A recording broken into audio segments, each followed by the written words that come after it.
Hola chicos, buenas noches con todos.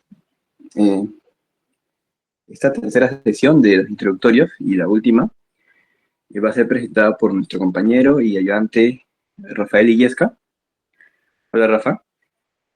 Este, ¿Qué tal, ya chicos? acabamos. Buenas noches. Sí, muchas gracias, Leonardo. Muchas gracias, chicos, por su tiempo, por estar. ¿Se me escucha? Sí, se escucha muy bien.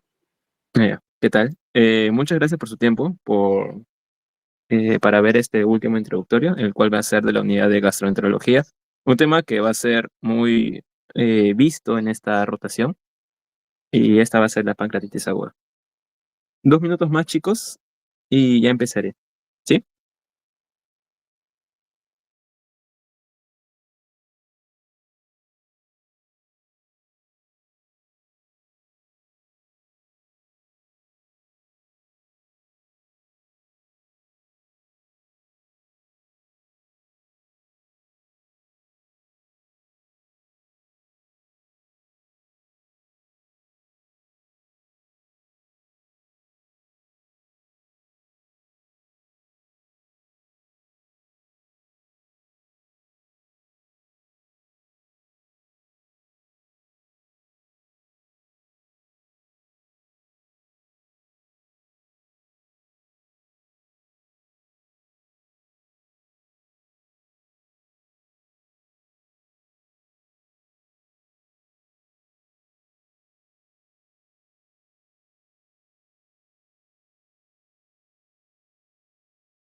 Y ahora sí, chicos, vamos a empezar. ¿Se puede ver la pantalla? ¿Me confirma alguien? Si es que prende su micro, me escriben por el chat.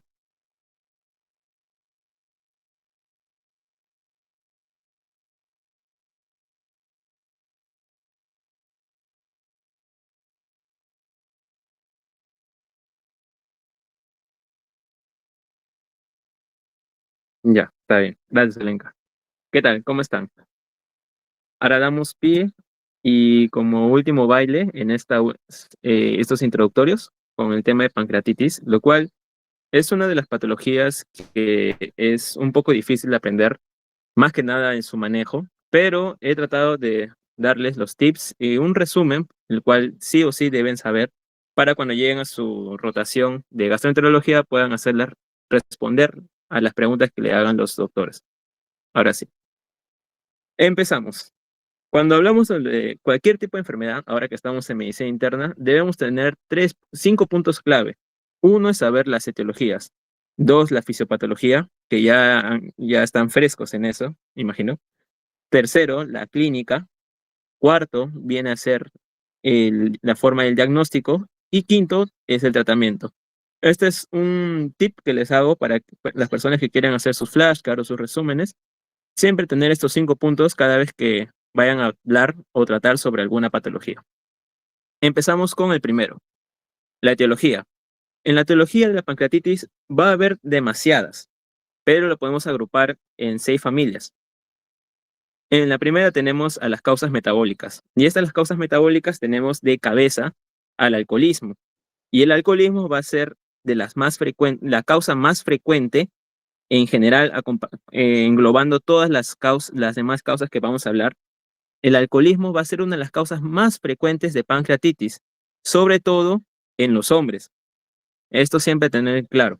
Ahora, entre las otras causas que vemos son la hiperlipoproteinemia, la hipercalcemia, que ahorita vamos a ver cómo es que la hipercalcemia va a generar pancreatitis. Y fármacos como la acetropina, inhibidores del DPP4, agonistas del GLP-1, que ambos son usados para el tratamiento de diabetes, y las estatinas. Ahora verán que es contradictorio porque de por sí las estatinas van a ser fármacos que vamos a utilizar para regular las lipoproteínas, como podemos ver acá, que también es causa de la pancreatitis. Así que, como pueden ver acá, también el tratamiento del aumento de estas lipoproteínas, que son bien a ser las estatinas, generan pancreatitis. Ahora, tenemos trastornos genéticos, de los cuales no, o sea, se los pongo acá para que puedan saber. No es tan necesario que lo sepan, pero hay de vez en cuando un profesor que se le anima por preguntar. O sea, siempre van a haber doctores que preguntan cosas rebuscadas y que incluso les van a poder decir, si me responden esta pregunta, de por sí ya tienen su 20 asegurado en la rotación de gasto. Así que se los pongo de conocimiento para que si es que se acuerdan en ese momento, le puedan responder y asegurarse su 20. Tenemos acá en las causas genéticas, tenemos las mutaciones de los genes PRSS1, el cual va a ser el gen que va a codificar a la tripsina. El SPINK, el que va a codificar una enzima que sirve para inhibir a la tripsina. El justo por ende es que este viene a ser un medio de protección para en caso de que si es que se llega a activar la tripsina antes de tiempo, antes de que llegue al intestino delgado. Esta enzima que va a codificar va a ser el auxiliar que dice no, no te activas. Y la detiene la tripsina. Que como sabemos, en la cascada fisiológica, la tripsina va a ser la encargada de activar las diferentes enzimas pancreáticas. Es una cadena, genera una reacción en cadena. Y la proteína el gen CASR, el cual va a ser un regulador del calcio, que como sabemos o hemos visto en la parte de las causas metabólicas, la hipercalcemia va a generar pancreatitis. Y otro gen involucrado en las causas de la pancreatitis viene a ser la fibrosis quística, el gen SFTR, que ya como bien sabemos afecta tanto al pulmón como también al páncreas. Ahora, tenemos otro grupo que viene a ser las causas mecánicas u obstructivas, como la podemos llamar. En este caso vienen a ser, y de cabeza en este grupo vienen a ser los cálculos biliares, el cual, junto al alcoholismo, van a ser las dos principales causas de pancreatitis. Nunca te olvides esto. Te puedes olvidar de todas las demás, pero de las cuales tú nunca debes olvidarte, o ustedes nunca se deben olvidar cuando hablan sobre causas de pancreatitis, alcoholismo de cabeza y los cálculos biliares. Ahora, en los cálculos biliares va a ser de la causa más frecuente en mujeres. ¿Por qué? Acuérdense, ya han llevado semio, así que deben saber las 4F de los factores de riesgo para cálculos biliares. ¿Alguien lo sabe? Me lo pueden escribir en el chat.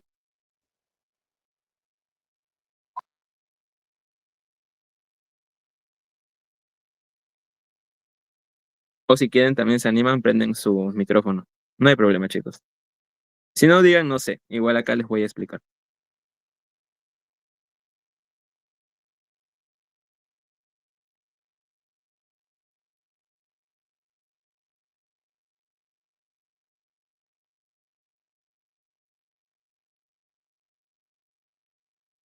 Gracias, Elenka. Exacto. Son esas cuatro, son los cuatro factores de riesgo que nos indicarían para cálculos biliares. FAT, una persona obesa. FEM, bueno, mujeres, 40, más de 40 años, fertility en la edad reproductiva. Nunca olvidarse de eso, chicos. Como vemos acá, los cálculos van a migrar de las vesículas, pasa por el colédoco y van a llegar hasta el punto de unión entre el colédoco y el Wilson. Es acá donde se va a estancar y va a generar tanto una estasia biliar como una estasia del producto exocrino del páncreas. Tenemos acá otras causas de causas mecánicas como los traumatismos y las iatrogénicas. Y en las iatrogénicas, la principal que deben acordarse siempre viene a ser la CEPRE. La CEPRE después del alcoholismo y de los cálculos biliares, vienen a ser una causa súper importante para desarrollar pancreatitis.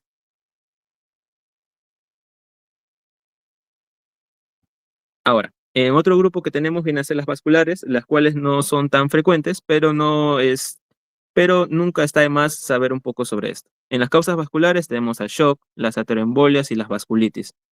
Y por último tenemos las causas infecciosas, en las cuales tenemos de cabeza a la parotiditis y el virus del Coxsackie. Ahora, como ya sabemos, pasamos al segundo punto que debemos saber cuando estamos hablando en medicina interna sobre las patologías, viene a ser la fisiopatología. ¿Por qué es que se produce la pancreatitis? Va a haber dos mecanismos fisiopatológicos, los cuales van a ser los más importantes. Tenemos las causas obstructivas. Tenemos, como ya habíamos dicho, nuestra vesícula que genera un cálculo biliar. Este cálculo va a viajar a lo largo del colédoco y se va a depositar en la zona donde se une con el Wilson. Esta zona va a generar, como ya habíamos hablado, estasia biliar y también estasia del producto exocrino del páncreas, lo que va a generar que que todos sus productos del páncreas se empiezan a acumular en estos acinos pancreáticos. Y estos productos exocrinos, como sabemos, son enzimas que se encargan de degradar la comida, los alimentos, como tenemos, por ejemplo, la tripsina, quimiotripsina, entre otras. Sin embargo, el cuerpo es sabio. Lo que hace es que estas enzimas los produce como simógenos. ¿Qué son los simógenos? Son enzimas que no están activas y requieren de otro producto para que puedan activarse. Por ejemplo, tenemos el caso del pepsinógeno en el estómago. El pepsinógeno requiere del ácido clorhídrico para que se pueda transformar en pepsina y pueda realizar su acción fisiológica. Lo mismo pasa con las enzimas pancreáticas. Requieren de llegar hasta el intestino delgado, hasta el duodeno, para que la tripsina, el tripsinógeno, se una con la enterosinasa para que pueda transformarse en tripsina y pueda generar la activación de las demás enzimas pancreáticas. Sin embargo, acá empiezan a acumularse los simógenos, pero va a haber una enzima pancreática que no va a ser secretado o producido como simógeno. En este caso viene a ser la lipasa. La lipasa, como su propio nombre lo dice, se encarga de degradar lípidos, los lípidos de los alimentos. Sin embargo, no solo encontramos lípidos en los alimentos, también en la misma composición de las células podemos encontrar lípidos. Lo más común es en la membrana celular. La membrana celular, si se acuerdan, está compuesta de fosfolípidos. Por ende es que esta enzima puede ser peligrosa. Y acá ocurre que por esta obstrucción se empieza a acumular la lipasa bastante en el ácido pancreático hasta que ya empieza a generar o actuar esta lipasa en los mismos acinos, en las células acinares pancreáticas, degradando de esta forma su membrana celular y de esta forma también degradando las células acinares. Lo que a la larga, ¿qué es lo que va a producir? Inflamación del tejido pancreático y como sabemos, la inflamación desencadena edema del mismo órgano. En este caso va a generar edema a nivel de todo el páncreas. Esta es una explicación fisiopatológica para las causas obstructivas, en la cual la desencadenante de toda esta viene a ser la lipasa. Ahora pasamos con la segunda, que viene a ser ya las lesiones primarias o ya que actúan directamente a las células acinares, en las cuales tenemos acá tenemos bonito nuestros conductos de Wolf, si se acordarán que así se llaman los conductos, los conductos donde depositan las células acinares sus productos exocrinos, valga la redundancia, con sus células pancreáticas acinares. Ahora, ¿cuáles vienen a ser los objetos, las moléculas, las sustancias que van a generar lesiones de frente o directamente a las células acinares? Acá tenemos esta lista: el alcohol, los fármacos, traumatismos, isquemia, virus, como ya habíamos visto, y la hipercalcemia. Vamos a tocar esta última porque es interesante cómo viene a ser su mecanismo de acción. Como ya bien hemos dicho, la tripsina se activa el tripsinógeno se activa recién llegando al duodeno por la enterosinasa, como sabemos. Sin embargo, hay otra vía por la cual se puede activar el tripsinógeno y es por el calcio. Tenemos acá nuestra molécula de calcio con nuestra tripsina. El calcio, cuando empieza a aumentar por encima de sus valores normales o regulares séricos, ya empieza a generar o actuar en la tripsina y empieza a activarla. Por más que no haya llegado al mismo duodeno, se activan dentro de las células acinares cuando aumenta este. Cuando está bajo, la tripsina también está baja, no se activa, está normal. Pero en situaciones donde el calcio se eleva, por ejemplo, hiperparatiroidismo, por ejemplo, la tripsina empieza también a activarse, se eleva. Y esto genera un riesgo para que pueda generar pancreatitis. Ahora acá tenemos un esquema, un resumen de todo lo ya visto. Acá tenemos justo las dos causas fisiopatológicas: la obstrucción ductal, por lesión primaria de células acinares, y lo que viene a ser un método fisiopatológico que se está investigando recién ahora. Solo se ha visto hasta ahorita en modelos de animales, en los cuales ocurre un transporte intracelular defectuoso, ya que se empaquetan los imógenos, ya en las mismas células acinares, los imógenos se empaquetan en diferentes vesículas que las hidrolasas. Sin embargo, ocurren que estas vesículas se llegan, estos productos, la hidrolasas y los productos exocrinos del páncreas, se empaquetan en uno solo, lo que genera que la hidrolasa active la tripsina actúe sobre empieza a activar las demás enzimas pancreáticas. Sin embargo, todavía este método todavía se encuentra en estudio. Todo esto, ¿qué es lo que nos va a desembocar? Pancreatitis aguda. Si quieren revisar un poco más sobre esto, les recomiendo leer lo que viene a ser el capítulo del libro de patología del Robbins, que seguro seguro le tienen el segundo tomo votado, porque creo que por las mismas clases de patología más usado el primer tomo, pero les recomiendo solo para leer la parte fisiopatológica, es muy bonita y les puede servir mucho en esta parte, sobre todo para las preguntas rebuscaditas que les pueden hacer los doctores en las rotaciones. Ahora, pasamos con lo que viene a ser la morfología, o sea, dos formas en las cuales se puede presentar la pancreatitis. La primera forma de la presentación de la pancreatitis viene a ser la pancreatitis intersticial. Como vemos, se caracteriza por solo inflamación del páncreas, edema del páncreas y también podríamos ver necrosis focal grasa o necrosis focal grasa peripancreática, solo ello.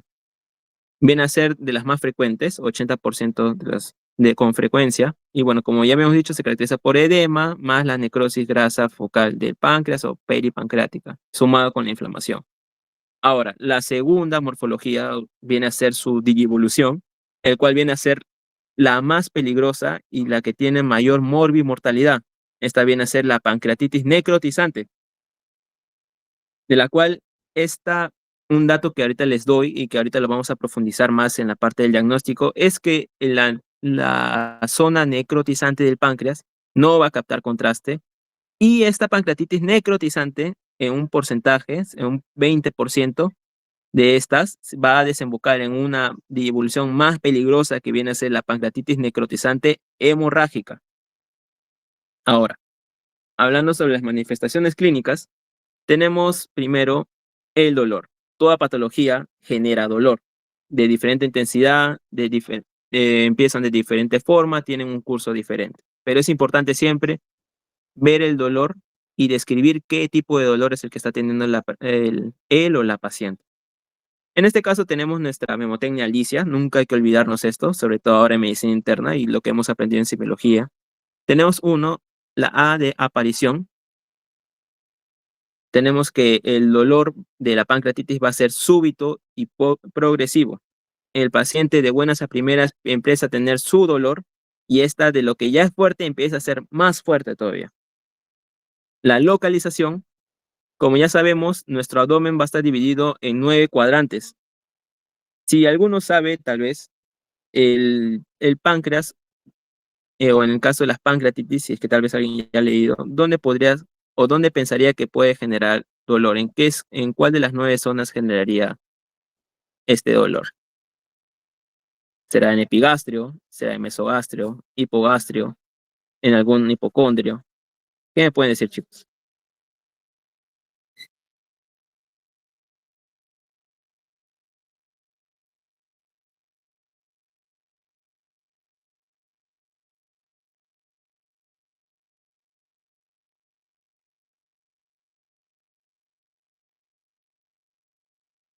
Creo que están tímidos, chicos. Bueno, el dolor del páncreas se va a ubicar a nivel del epigastrio. Nunca olvidarse de eso. Todo dolor que sea en la boca del estómago nos puede hacer o puede ser presunción de que estamos frente a una pancreatitis. No que sea sí o sí sea una pancreatitis, no, sino puede ser que el paciente tenga una pancreatitis. Ahora, tenemos la irradiación. La irradiación, ¿cómo va a ser en este caso la pancreatitis? Pues la pancreatitis, que es lo que va a generar de la zona del epigastrio, va a extender su dominio para quienes han captado la indirecta y se va por los hipocondrios y de los hipocondrios se desplaza hacia la zona lumbar. Y esto va a generar el típico síntoma que ya nos ha mencionado Martín, que viene a ser el típico dolor en cinturón. ¿Por qué se genera este dolor en cinturón? Porque recordemos, el páncreas es un órgano retroperitoneal. Por eso es que el dolor de la pancreatitis puede desplazarse hasta la espalda y manifestarse acá. Y se manifiesta en esta forma de dolor en cinturón. Sin embargo, no, no toda pancreatitis va a desarrollar este típico dolor en cinturón. Solo el 50% de los pacientes desarrollan este tipo de dolor. Por ende, es que toda pancreatitis no va a desarrollar este tipo de dolor en cinturón, pero todo dolor en cinturón siempre nos hace indicativo de que estamos frente a una pancreatitis. Ahora, el carácter. El típico dolor de la pancreatitis va a ser transfixiante. La intensidad va a ser muy alta y muchas veces incluso no ceden con AINES, incluso con paracetamol o con algún otro fármaco como viene a ser el ibuprofeno. No cede con este dolor, es muy fuerte. Y la última A de nuestra memotecnia licia, que viene a ser los atenuantes o agravantes, muchas veces estos pacientes los vamos a encontrar en la típica decúbito lateral flexionando las piernas. La típica, la que llamamos coloquialmente la posición fetal. ¿Por qué? Porque con esto alivian un poco lo que viene a ser la presión abdominal y de esta forma no va a generar que haya tanta presión por los diferentes órganos hacia nuestro páncreas inflamado. Ahora, otra manifestación, náuseas y vómitos. Pasando con los signos en los cuales nos podrían indicar de que nuestro páncreas se podría estar, la pancreatitis pueda estar siendo empeorada, vienen a ser los clásicos signos de shock. Y la pancreatitis lo que genera es el clásico shock por tercer espacio. Si se acordarán, el shock por tercer espacio, ¿qué tipo de shock es?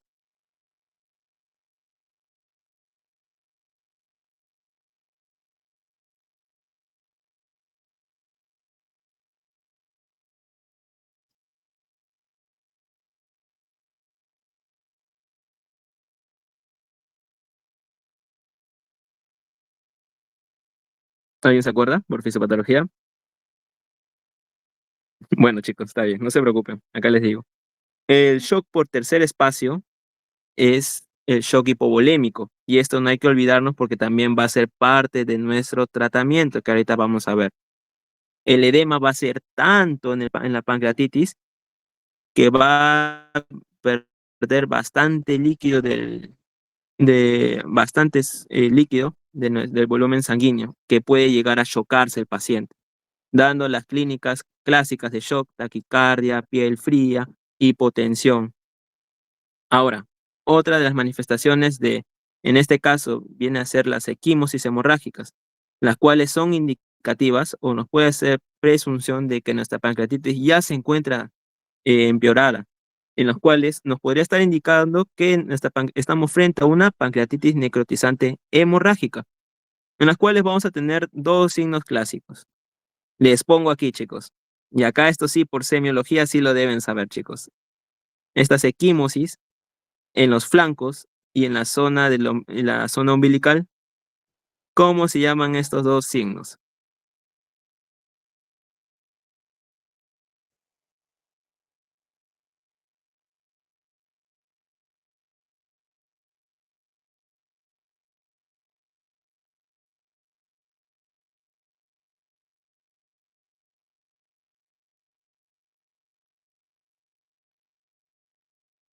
¿Alguien lo sabe, chicos?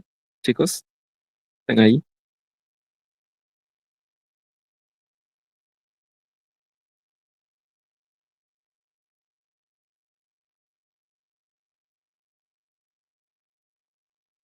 Gracias, Martín.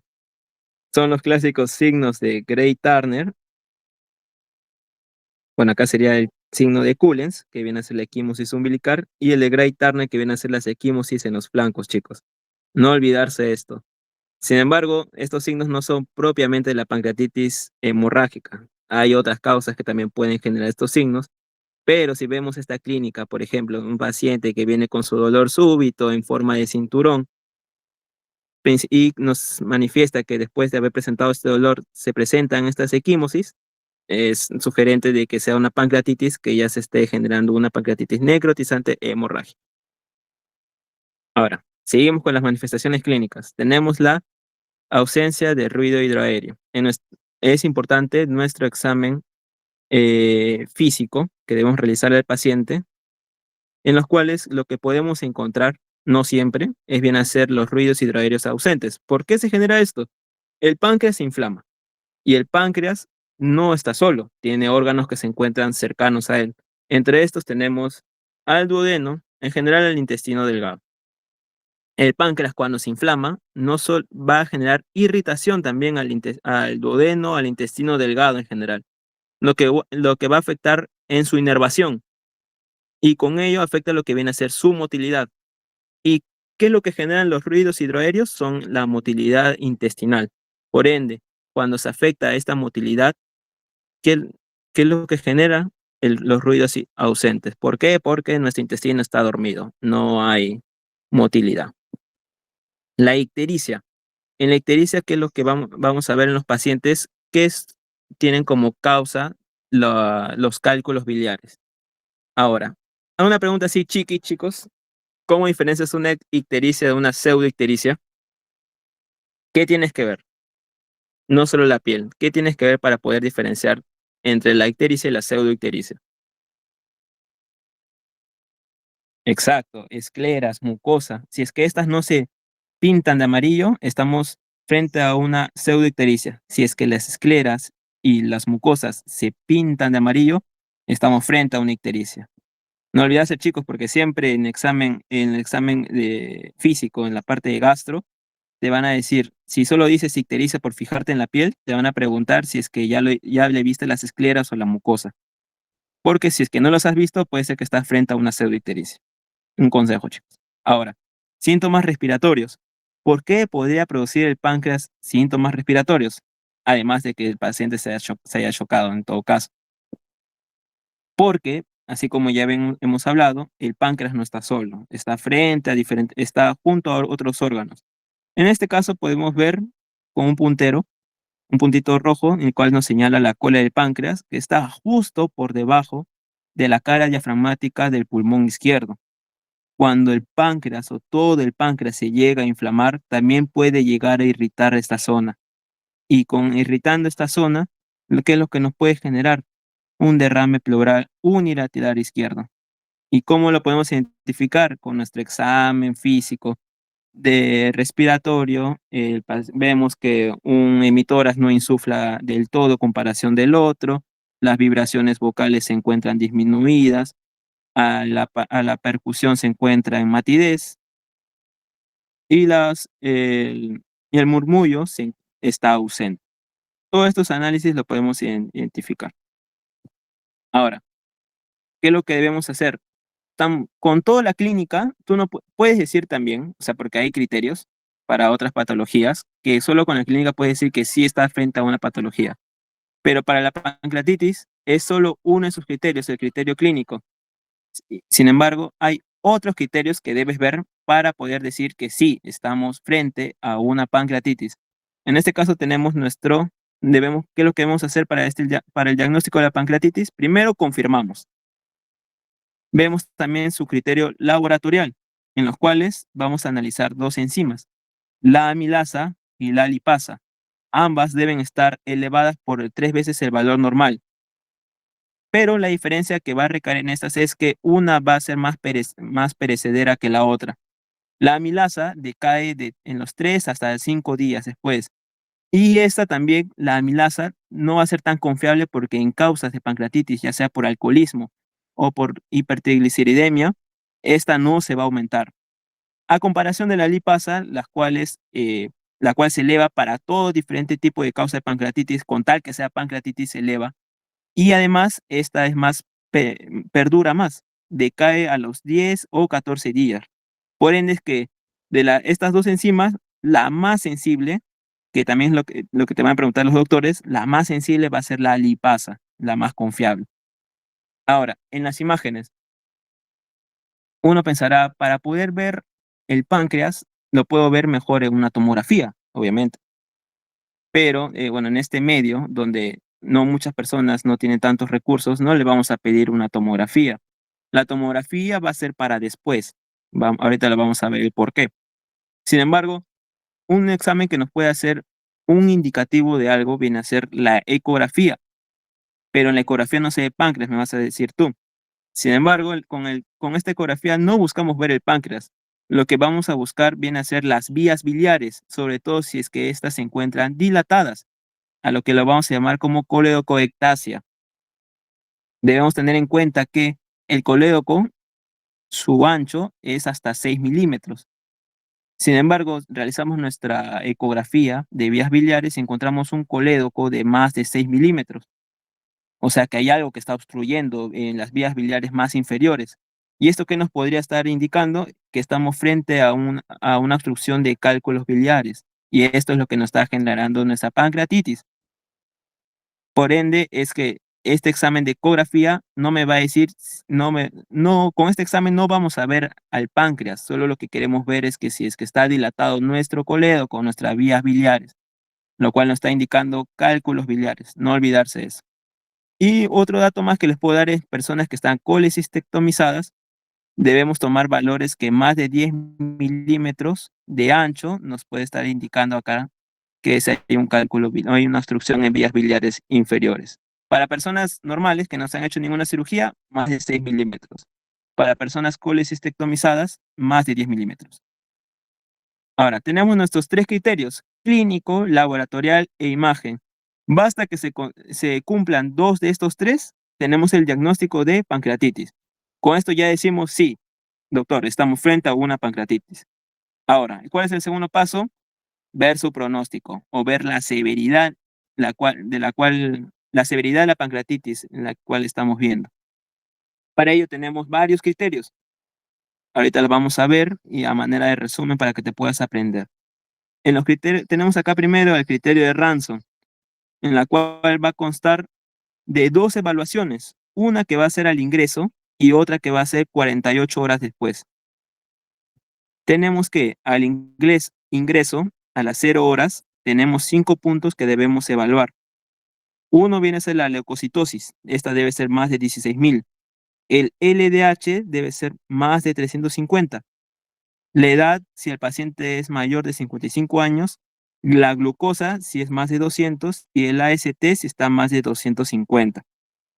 Y en la segunda evaluación, ¿qué evaluamos? 6 puntos. Uno viene a ser el déficit de base, debe ser más de 4. El calcio debe ser más de 8. El hematocrito debe caer con respecto a la evaluación del hemograma inicial que se le va a hacer al paciente, debe haber caído más del 10%. Debe haber acidosis, ¿por qué? Por el boom. Este debe estar más de 5. Debe haber líquidos perdidos más de 6 litros y la presión parcial del oxígeno arterial debe ser menos de 60. O sea, son 11 puntos que vamos a evaluar en total de estas dos evaluaciones, de las cuales basta que se cumplan 4 de estos puntos, vamos a decir que estamos frente a una pancreatitis severa.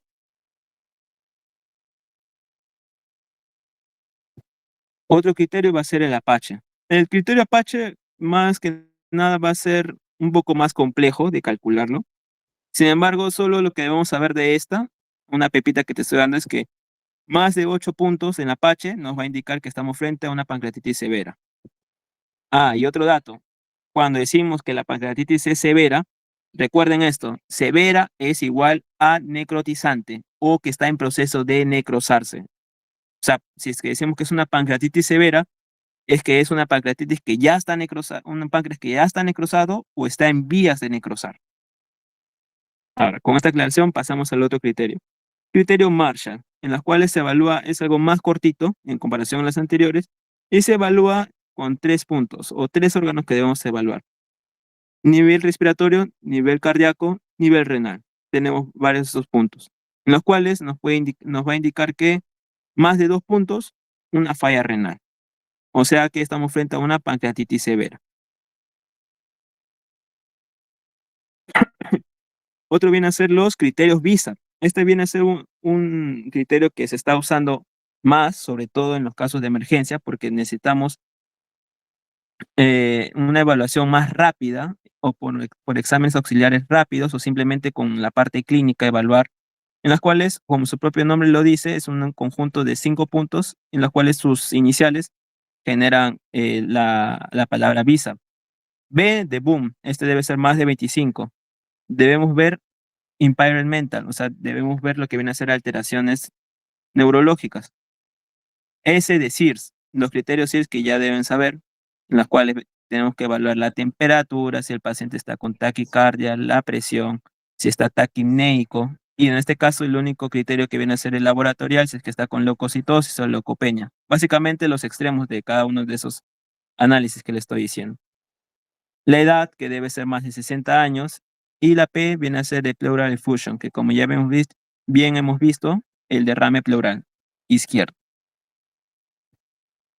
Más de estos que se cumplan, 2 de estos ítems nos está diciendo que estamos frente a una pancreatitis severa.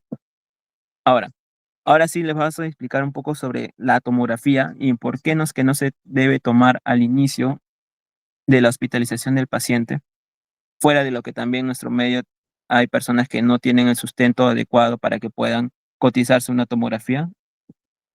Vemos acá 2 imágenes, ambas son de tomografía. Lo que vamos a ver es que, por ejemplo, miren sus riñones. Ya les spoileé. Pero miren sus riñones, uno está más hiperdenso que el otro. ¿Y esto qué nos va a indicar? Es que una está con contraste y otra está sin contraste. Y ahora miren, vamos a ver el páncreas. En el primero, ¿qué es lo que podemos ver? Un páncreas con bordes irregulares. Lo más probable es que esté edematizado.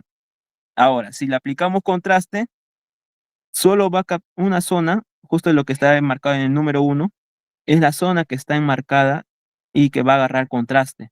O sea, va a ser la única zona en la cual se va a encontrar irrigada.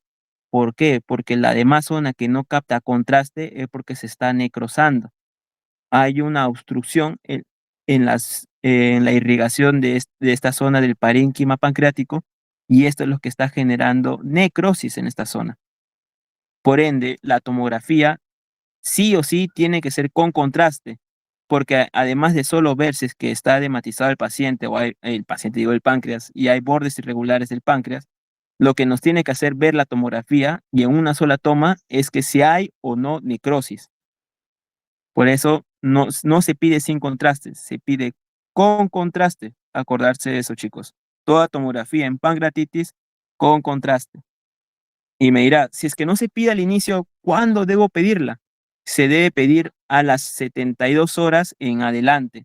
¿Por qué? Recién en estas 72 horas puedo decir de que si es que empieza a haber una necrosis o puede haber una complicación local, de las cuales ahorita vamos a hablar. Por ende, tomografía, siempre acordarse, con contraste después de las 72 horas de hospitalización y lo que vamos a ver es necrosis, complicaciones locales. Ahora, con lo anterior dicho, hay un criterio que se va a basar principalmente en el criterio imagenológico, en los cuales tenemos el criterio de Baltasar. Vamos a ver los grados según lo que nos enseña la tomografía. En este caso podemos ver, como vemos acá, 0 puntos para si el páncreas se encuentra normal, 1 punto si vemos agrandamiento difuso del páncreas, 2 puntos si es que vemos necrosis focal del tejido peripancreático, 3 puntos si es que ya empezamos a ver colecciones mal definidas. Con colecciones podemos decir nos podría también estar siendo un indicativo de que tal vez esta colección pueda ser también infectada, como también puede ser estéril. No se puede saber todavía solo viendo la tomografía. Simplemente sabemos que estamos frente a una colección. Ahora, en el siguiente punto, la presencia de 2 o más colecciones líquidas mal definidas nos da 4 puntos. Y no solo colecciones líquidas, si es que también vemos niveles hidroaéreos en estas colecciones, de frente de frente damos 4 puntos en esta escala. Un tip acá, siempre que veas gas o burbujas en el páncreas, ¿qué nos hace indicativo de que este páncreas ya se está empezando a infectar? Las colecciones, como bien te estoy diciendo, no nos dice de que se está infectado. Este líquido puede ser estéril. Pero si tú ves gas en un lugar donde es técnicamente impermeable, donde no puede entrar aire, ¿quiénes están produciendo ese aire? Son las bacterias. Por ende, es que todo gas, toda burbuja que tú veas en un páncreas, de frente hace pensar que este páncreas ya está infectado. No hay más que decir, no hay que hacernos círculos en esta cosa. De frente decir páncreas infectado. Ahora, no solo se queda acá los criterios Baltasar, sino también te evalúa lo que viene a ser el grado de necrosis, o en este caso el porcentaje de necrosis que vamos a ver. Como vemos, 0% de necrosis, si no hay necrosis, puntaje cero, si hay menos por ciento del tejido, menos del 30% del tejido pancreático está necrosado, 2 puntos, de 30 a 50% del tejido pancreático está necrosado, 4 puntos, si es que está más de la mitad del órgano necrosado, 6 puntos. Estos dos puntajes de los cuales tú obtienes se suman y con esto vamos a ver la severidad de la pancreatitis. Tener en base en que más de 6, pancreatitis severa. Ahora,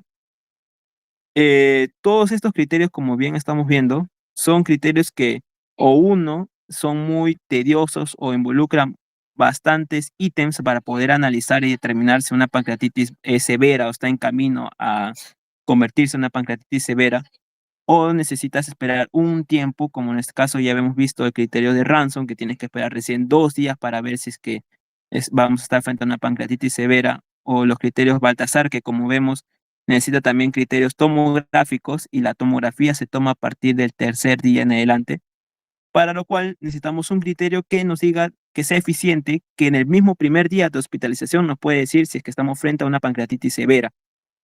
Y en este caso viene a ser el criterio VISA, el que es más utilizado, como bien les he explicado, en emergencias. Y otros para ahorrarse realizar exámenes laboratoriales que viene a ser, por ejemplo, el BOOM, o incluso lo que, eh, lo que viene a ser la parte de la difusión pleural, en realizar una radiografía de tórax, solo usan lo que viene a ser los criterios SIRS. Si es que el paciente cumple los criterios SIRS, ya de frente dicen los mismos gastroenterólogos que ya estamos frente a una pancreatitis severa. Es una forma de ahorrarse el tiempo y también con ello mejoras la forma de accionar ante esta patología. Ahora, vamos a ver lo que vienen a ser las complicaciones. Estas se dividen en dos, focales y sistémicas. En las complicaciones, bueno, o locales o focales, tenemos primero al pseudoquiste. El pseudoquiste, como vemos acá, es una masa enorme que vamos a encontrar colindante al páncreas.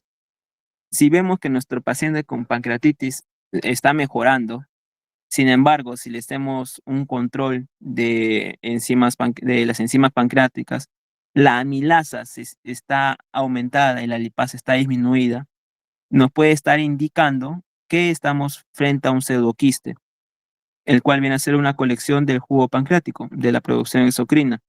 Sin embargo, esta va a ser asintomática o en el peor de los casos se podría decir entre comillas, el paciente solo va a tener distensión y es una de las complicaciones más frecuentes.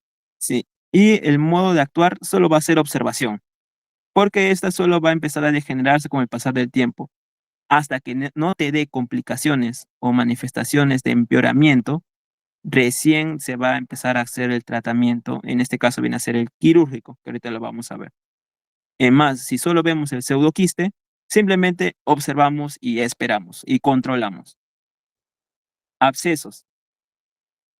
El absceso, que no es indicativo, infección. Zonas de absceso, como vemos acá, en las cuales las manifestaciones clásicas son fiebre más dolor abdominal.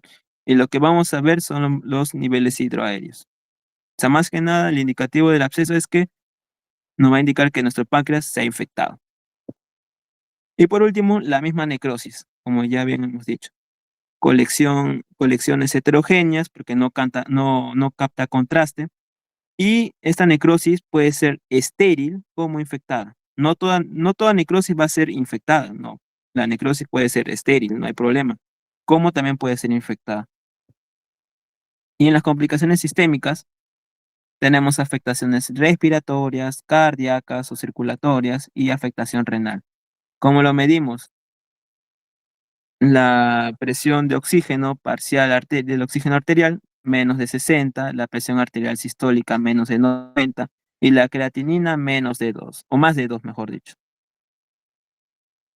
Ahora, con estas complicaciones hay otro criterio. Sí, chicos, son bastantes criterios que nos pueden indicar que estamos frente a una pancreatitis severa.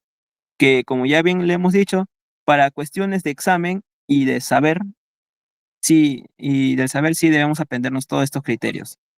Pero para el día a día, el más factible de aprenderse y que uno sí o sí debe aprenderse y recordarse viene a ser el visa. Continuando, tenemos los criterios de Atlanta, donde evalúa tanto las complicaciones, sea local como sistémica, como las fallas, lo que viene a ser las fallas de órganos. Y como vemos la falla de órgano, se complementa con los criterios Marshall que hemos visto ya anterior, donde si es que no hay complicaciones y no hay falla de órgano, estamos frente a una pancreatitis leve, no hay problema. Si, si ya empieza a haber una complicación, ya sea local o sistémica, y ya hay falla de órgano, pero esta falla de órgano se manifiesta en menos de 48 horas, es moderada. Si es que esta falla de órgano persiste más de 48 horas, más de 2 días, es que estamos frente a una pancreatitis severa. Ahora, por último, vemos el tratamiento, el cual viene a ser, creo que la parte más tediosa, aunque algunos pueden decir que la parte de aprenderse todos los criterios de diagnóstico es lo más tedioso, pero otros también dicen que también es el tratamiento. Pero acá lo vamos a hacer algo resumido, más fácil para que se lo puedan acordar, chicos. Uno, la alimentación.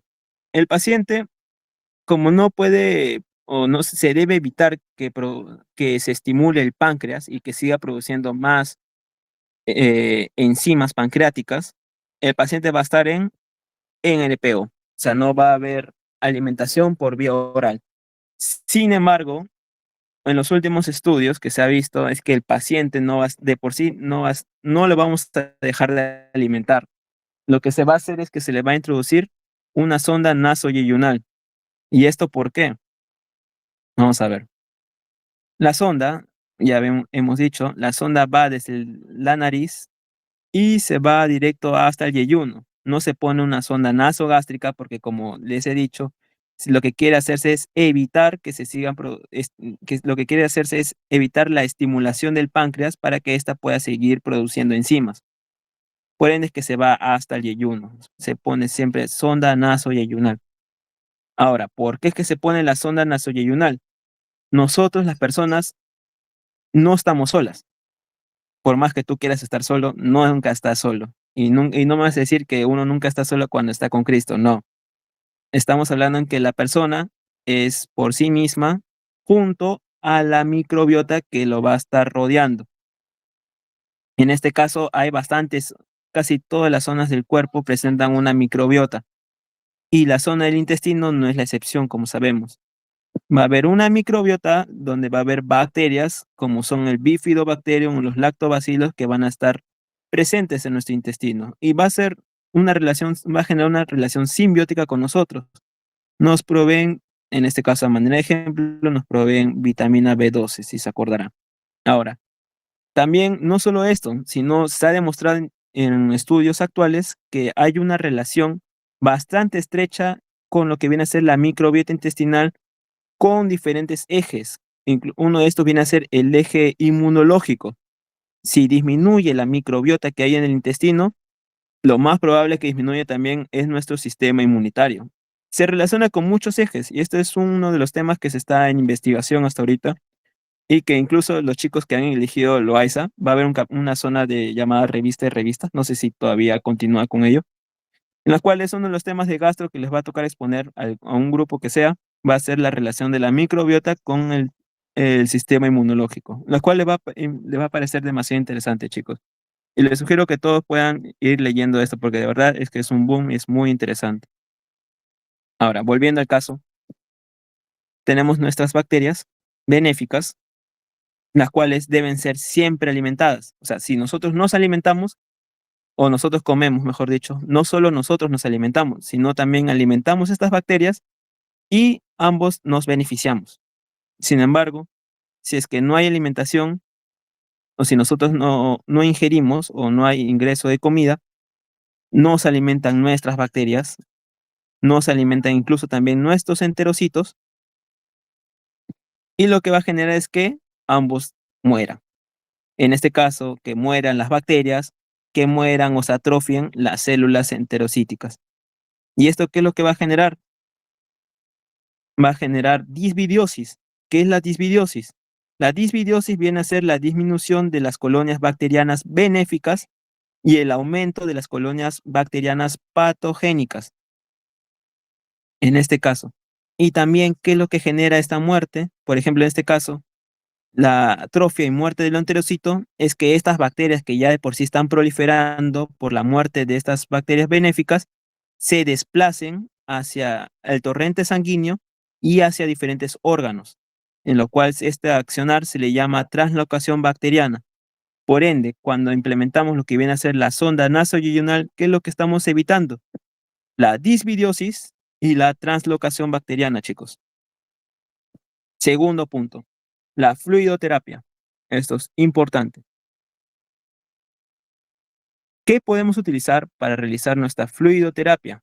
Porque ya hemos visto que el páncreas cuando se inflama es tanto el edema, tanto el agua, el líquido que pierde, que puede llegar a chocarse. Por ende, la fluidoterapia es una de las piedras angulares para el tratamiento de pancreatitis. Nunca olvidarse eso. Fluidoterapia, piedra angular en el tratamiento de la pancreatitis. Aunque no lo crean, si bien vemos que siempre implementan o le dan suero a casi todos los pacientes que vemos hospitalizados, en la pancreatitis viene a ser la piedra angular del tratamiento. Y el tratamiento por eso, por la excesiva cantidad de pérdida de líquido, va a ser bien agresivo. Ahora, vemos muchos tipos de suero o de líquidos que podemos utilizar para la fluidoterapia. En este caso, tenemos dos que son esenciales y uno un poco más que el otro. El lactato de Ringer viene a ser el líquido excepcional para lo que viene a ser el tratamiento de la fluidoterapia. Sin embargo, el lactato de Ringer también es caro. No muchos pueden optar acceso a eso y no todos los hospitales lo tienen. Y si lo tienen es muy poco. Por ende, que también se puede optar por darle tu clorurito de sodio al 0.9%. No hay problema. La dosis, la infusión va a ser agresiva, 250 o hasta 500 mililitros por hora, llegando incluso a darle de 2 hasta 4 litros de suero a los pacientes. Y en los casos de shock, se le suman lo que vienen a ser los bolos. En este caso, ¿cómo calculo un bolito? 200 mililitros por kilogramo. Y esto lo seguimos aplicando hasta poder sacarlo al paciente del shock. Nunca olvidarse de sobre todo, de esta formulita. Ahora, ¿qué es lo que debemos hacer si es que estamos hidratando al paciente? Si queremos que no se llegue a chocar el paciente, debemos evaluar la diuresis. La diuresis que debe tener el paciente es esta formulita, 0.5 mililitros por kilogramo por hora. Y debe ser más de este valor. ¿Por qué? Porque este es el indicativo, nuevamente, como les digo, si es que está por debajo de este valor, es que nuestro paciente está en vía de que se empiece a chocar. Ahora, otro punto viene a ser la analgesia.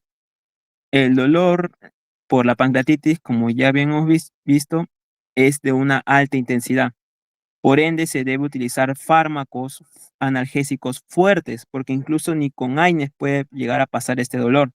No vas a dejar al paciente con el dolor, obviamente.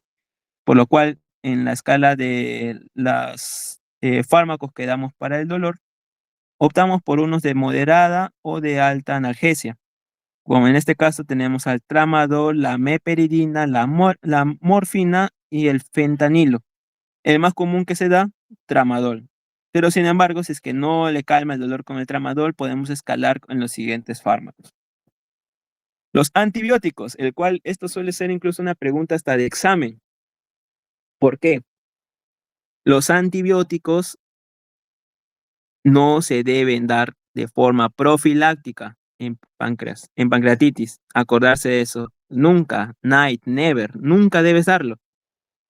Nunca, jamás. ¿Por qué? Si tú dices que le vas a dar un paciente con pancreatitis, le vas a dar antibiótico porque sí, el doctor te va a sacar la M literal.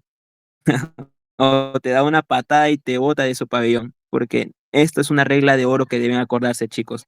Pancreatitis no das antibiótico profiláctico. O sea, tú me puedes decir, sí, pero tiene riesgo de que se pueda infectar si es que está necrosado. A pesar de que esté necrosado, no se da antibiótico. No, solo se da cuando confirmamos que está infectado. ¿Y cómo determinamos si está infectado? Ya bien hemos dicho que hay una forma, en este caso, imagenológica, en la tomografía. Si es que vemos que hay burbujitas de gas, ya de por sí nos indica que hay una infección en nuestro páncreas. Ahí sí recién puedes dar antibióticos. Y otra forma es que, por ejemplo, si vemos las colecciones, si vemos esas colecciones en el páncreas, estas colecciones pueden ser estériles, ¿no? Como también pueden ser por infección, no sabemos. ¿Y cómo hacemos para determinar si es que esta colección está infectada? Le hacemos un PAF, una punción por aspiración. Y recién con esto podemos determinar con cultivo si es que realmente esta colección está infectada. Recién por estos dos métodos de confirmación de infección es que recién podemos dar antibiótico. Y no damos también cualquier antibiótico, porque no todos pueden llegar al páncreas infectado. Claro que no. Damos solo tres familias. Los carbapenens, la cual vienen a ser los más utilizados, sobre todo el imipenem, el metronidazol y las quinolonas. No olvidarse. Antibiótico nunca das de forma profiláctica en pancreatitis.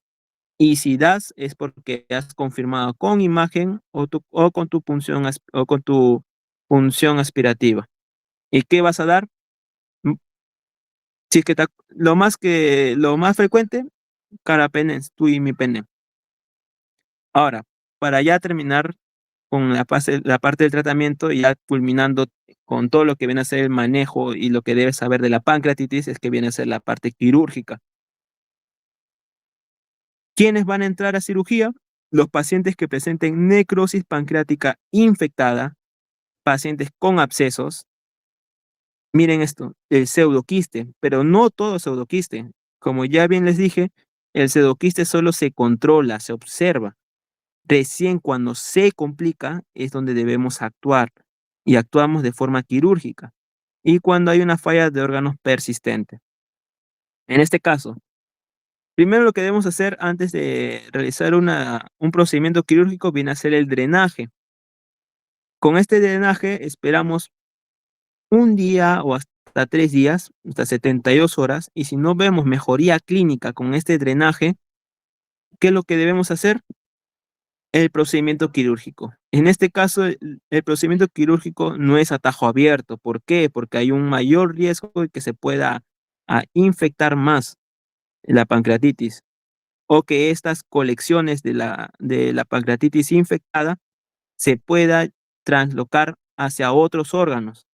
Por ende, lo que se debe realizar son cirugías mínimamente invasivas. En este caso, debridamiento o necrosectomía mínimamente invasiva. Bueno, chicos, con esto doy finalizado lo que viene a ser la ponencia y el último de los introductorios de medicina interna, culminando con esta unidad de gastroenterología, que viene a ser en este caso la pancreatitis, chicos. De verdad, espero que les haya gustado estos introductorios y les doy muchas gracias de su tiempo por haber escuchado estas ponencias.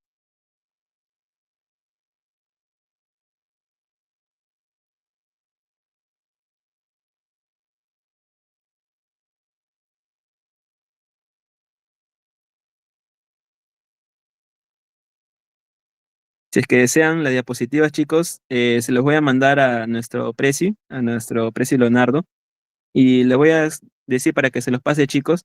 Y si es que en caso desean más ponencias como estas, o algún repaso cuando ya empiecen sus clases, no duden en decírselo a su dele y su dele a nuestro Prezi y ya se coordinarán estos repasitos, chicos.